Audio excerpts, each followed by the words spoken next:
All right. Thank you very much for the introduction, and thank you for inviting me. As you said, I am perhaps some kind of an expert in natural language processing. I do lead the NLP group here at LIU. I should start with a disclaimer, though, that I am not an expert on ice hockey. I actually have very little knowledge of ice hockey. I know there's this black thing that you try to put into a goal, but I'm really worried that my talk will feature examples that don't really make sense. So I hope that won't be too much of a problem. So what I want to focus on in this talk is, as Patrick said, ChatGPT. And of course, ChatGPT is not just the only large language model that we have available now. There's a whole zoo of large language models, both hosted by big American companies in server architectures. And also I have one running just now locally on my computer. So there's a lot of development in the field. And one of the questions that I asked in preparation for the conference here was whether you may be able to use ChatGPT for hockey analytics. And I think I want to just single out one application that came to my mind, which is natural language querying. So natural language querying in data science in general refers to techniques for enabling analysts to interact with complex databases and other data sources using ordinary human language. So rather than writing queries in SQL or other database languages, you would use natural language. And I tried to come up with this example, what could you use this for? I mean, obviously these are just toy examples, but suppose I want to know which LHC player had the highest game score during the last season. So I found out about this performance measure called game score, which seems to involve things such as goals, primary assists, secondary assists, and so on. I hope this makes sense to some extent. And I went to ChatGPT and asked this question. So which LHC player had the highest game score in the last season? And when you read the answer from ChatGPT, you will notice that it doesn't really know how to answer this question, right? So it starts by saying, in very general terms, what you would have to do if you would want to know the game score of any player. First, start by identifying the league. So LHC presumably means Lausanne Hockey Club, which of course was not the LHC that I was intending. So the context seems to be off here, and I don't really see any specific statistics in this answer. It's just a general recipe for what you would have to do in order to get the game score. So, however, of course, one of the big problems that we have, the problem that we expose ChatGPT to here is one that does require reliable data. So what we should do in order to let ChatGPT answer this question is to expose it to data that we actually already have or that you already have with game statistics, and then use the large language model ChatGPT as an interface to these databases. So that's the idea behind natural language querying. So perhaps we start with a question. I'm sorry, it's a bit small. Which LHC player had the highest game score during the last season? What you could do then is you could build a simple system that uses an agent, like a software agent that can communicate or broker between the user that asks the question and the language model. And this agent would first of all have to add context. So in particular, when you ask the question, which LHC player had the highest game score, it needs to know that we're talking about ice hockey statistics. So perhaps it knows, okay, I have these databases available for ice hockey stats, and they contain the following information. When you made the point that we need to know what is in there, how are the concepts related? One simple way to communicate that to a large language model is to simply give the large language model the SQL command that actually created the tables in our databases, from which we can then extract the data. So the first step of the agent would be to add the relevant context for the question to be understood by the LLM. So what comes out from this step would be the question as it was before, which LSG player and so on, but also the context. So for example, this table that I'm now using for my stats was created using the following SQL command. And then you feed that into a large language model, and it would then translate this question in this context into a specific SQL query. So a query in this database language that we can feed into, that we can communicate back into the agent, and the agent would then pass that on and execute this generated SQL statement against a specific database that we may have, or perhaps we have a whole hotel of databases, many heterogeneous data sources. And out from that comes a SQL result. So with the stats for the players, for example, for a specific date interval, with the performance, with the KPIs that we're interested in. And it gets sent back then to the large language model, where we still have the original question, but now also the result from executing the SQL command. And the task of the large language model then is to rephrase this into something that can be communicated back to the user. So for example, in this case, it would be a clear answer. The LHC player with the highest game score during the last season was someone called Tyretti. Does that make sense? Yeah, okay, great. And this can be communicated back to the user. So what we have used here is a two-layer system where we have the LLM, the large language model, for example, ChatGPT, but also the software-based agent that can broker communication or information requests between the user and the large language model and any knowledge sources that we may have in the form of databases. And I actually want to highlight that it's not the case that we can only query databases.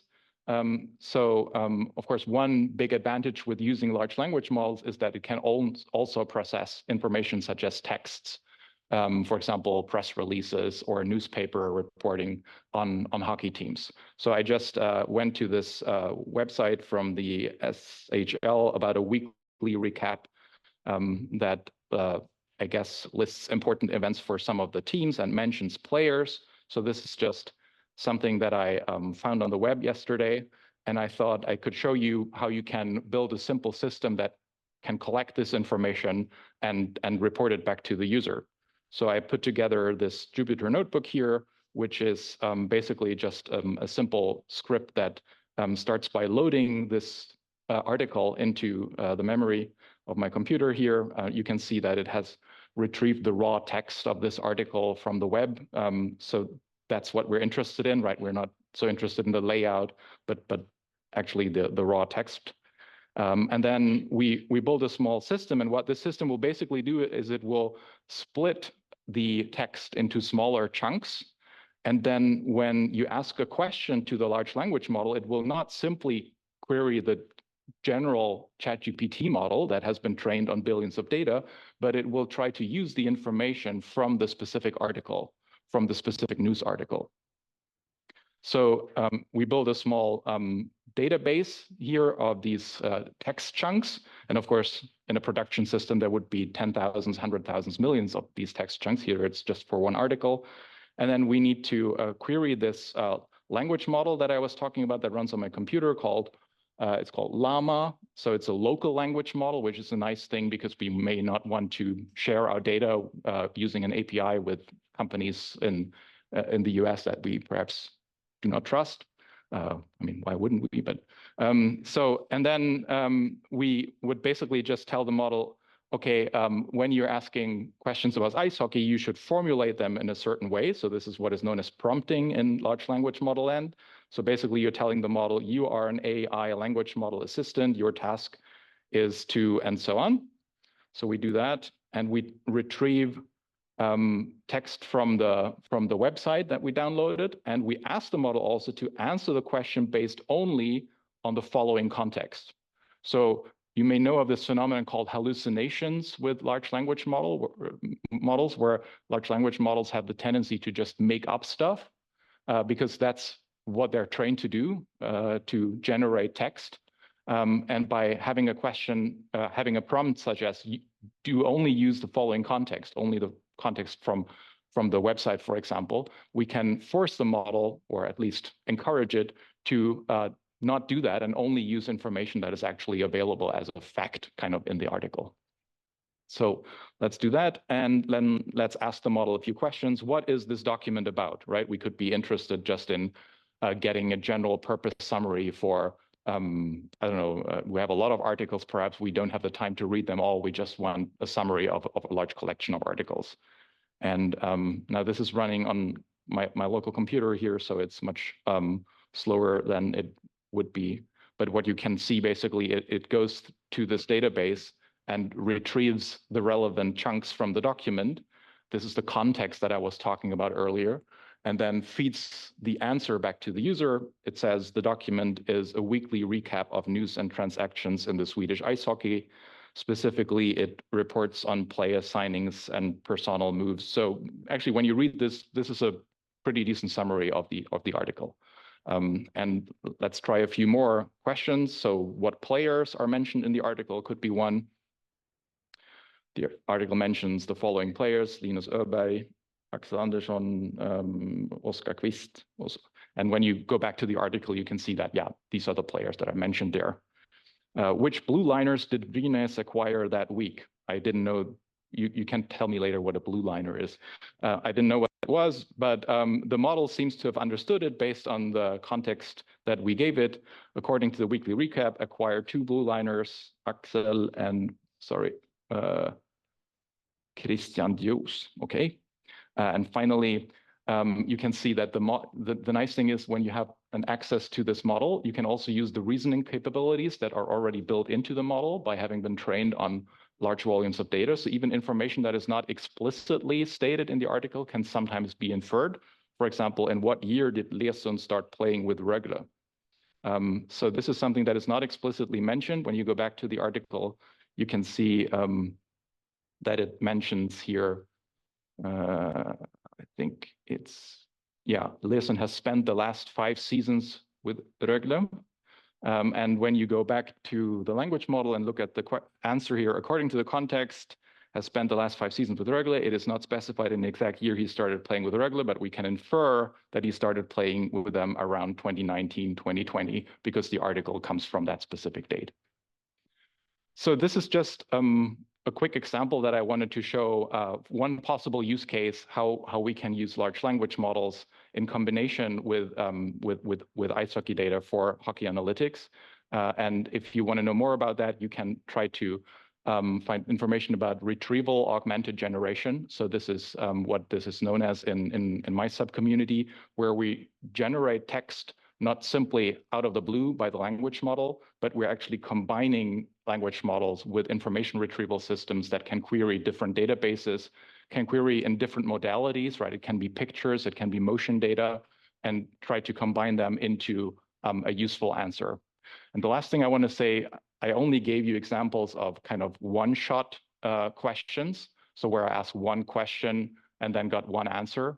When you are used to working with large language models such as ChatGPT, I mean, it's a chat model, right? You can chat with it, you can enter into a dialogue. So the nice thing is that even if you don't get the right answer in the first time around, you may be able to refine your prompt interactively and then say that, no, I didn't quite mean that. Can you go deeper into this part? And so on. That's all I had. Thanks.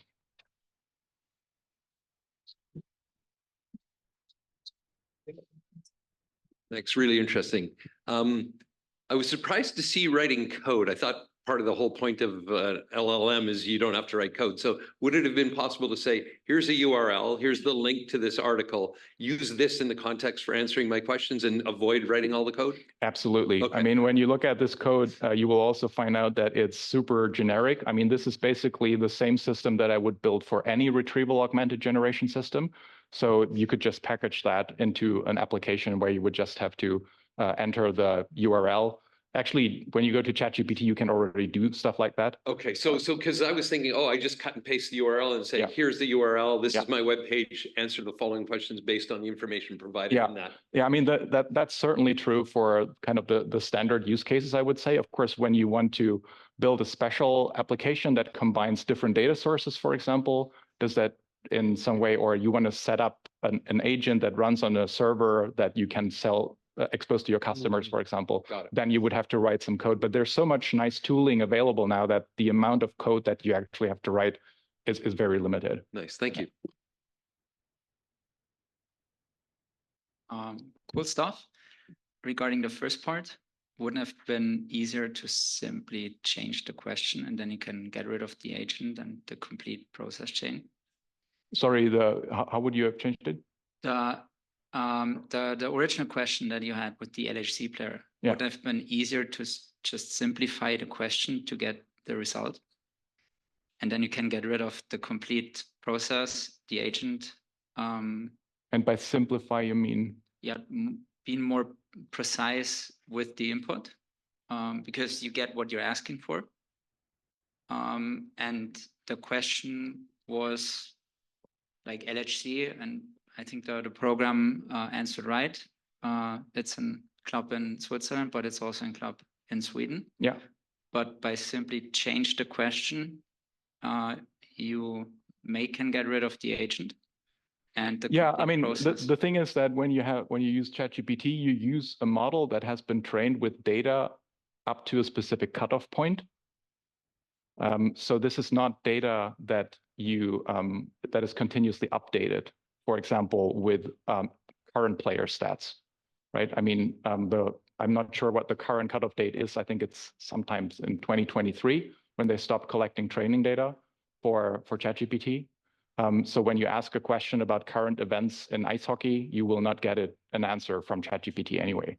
I mean, even if you clarify that it's really Linköping Hockey Club that I mean, and not Lausanne Hockey Club.